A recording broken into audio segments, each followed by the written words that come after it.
आपने देखा होगा कि एक तिवारी जी मेरे साथ रहते हैं, तो मैंने उनको आदेश दे दिया कि तुम घर पर रह करके भजन करो।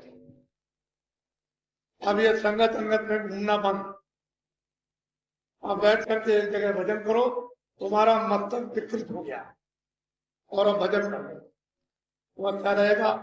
तुम्हें भी अपनी आत्मा का कल्याण करोगे। मैं कहूंगा मैं गुरु नहीं और वो कहेंगे मैं गुरु। ये बताइए कि जमीन आसमान का कितना अंतर हो जाएगा उन साथियों में जो मेरे साथ रहेंगे। वो कहेंगे हम गुरु हैं, हम कहेंगे भाई हम गुरु है नहीं, हम तो चेले हैं, हम तो सेवक। बहुत अंतर। इन्हें होशियार हो, किसी के धर्म को दुरुपयोग मत हो। और मेरे नाम से कोई आदमी मांगे नहीं कि स्वामी जी ने ऐसा कहा कि मुझे आप दे दीजिए। ऐसा कोई भी आदमी संगत में मेरे नाम से मत मांगे। और जब मैं कहूंगा कि भाई इस सेवा के लिए तुम लोग सेवा करो तो अगर आप मेरे नाम से दोगे तो मुझसे पूछ लो, मैं तो मिलता हूं, तुमको क्या शर्म है? अरे भाई मैं सबसे मिलता हूँ, छोटे से बड़े से इससे उससे। तुम हर बात अच्छी बुरी भली सब पूछ सकते हो, उसके लिए तुमको डर किस बात का? भाई डर किस चीज का? जब मैं पहले भी कह चुका हूं कि कोई धोखा दे बेईमानी करे तो मुझसे पूछो, तुम्हारा भी संशय दूर हो जाएगा, भ्रम भी दूर हो जाएगा और मतलब सही दिशा मिल जाएगी, तुमको दुख नहीं होगा। नहीं धोखा दे जाएगा तो हमेशा रो। इस संगत में धोखा हो गया और गुरु महाराज ने संभाल ली थी, गलती करोगे तुम और मतलब यह है कि फिर तुम ही गिर जाओगे, अपराध लगाओगे, तो ऐसा काम नहीं। हाँ अगर कोई अपनी जिम्मेदारी पर मांगता है कि मुझे घर में या किसी काम के लिए चाहिए, आप लो, कौन मना करता है? दीजिए, मेरे नाम से कर लो, मुझे कलंकित मत करो। आप अपना दो, अपना लो कि भाई मैं लेता हूं, मैं तुमको दूंगा। इसकी जिम्मेदारी मेरी तुम्हारी और महाराज जी की जिम्मेदारी नहीं है। तो ठीक है लीजिए दीजिए, मैं क्या मना करता हूँ। लेकिन जब मेरे नाम से मांगोगे और किसी को तकलीफ होगी, अच्छी बात ये ठीक है, तो मैं इशारा ही करता हूँ, इशारे में सब कुछ आपको। और ऐसे लोगों को आदेश देता हूं कि वो लोग भजन करें ज्यादा से ज्यादा। अच्छा है, साथ भजन करने में फिर माफी हो जाए, वो ये तो नहीं है कि कोई मैं शराब दे रहा हूं। अरे भाई भजन करने के लिए तो कह रहा हूं, और मतलब ये भजन से पर्दा अगर कट जाए हट जाए तो अच्छी बात है। तो उस भजन करने में जब भजन करोगे तो सहयोग मिलेगा। नहीं भजन करोगे संसारियों से भी ज्यादा नीचे चले गए और फिर माफी नहीं होगी। और ऐसी जगह डालकर वहां फेरे जाओगे तो वहां चिल्लाओगे, कोई बचाने वाला ऐसा काम।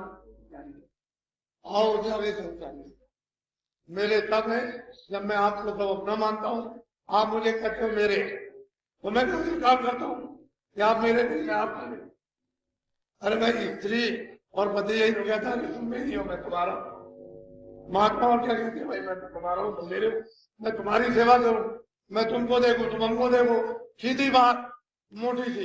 अरे भाई वो तुमको देख रहे उनको तुम देखो, अरत परत से यानी मतलब लक्ष्य में और भाई अगम की सूझ तुम एक दूसरे को देखोगे, इसी में एकदम से उत्पन्न हो जाएगी और फिर मतलब कुछ का कुछ प्राप्त हो, उसकी तरफ देखो एक तुम्हारी तरफ काम है।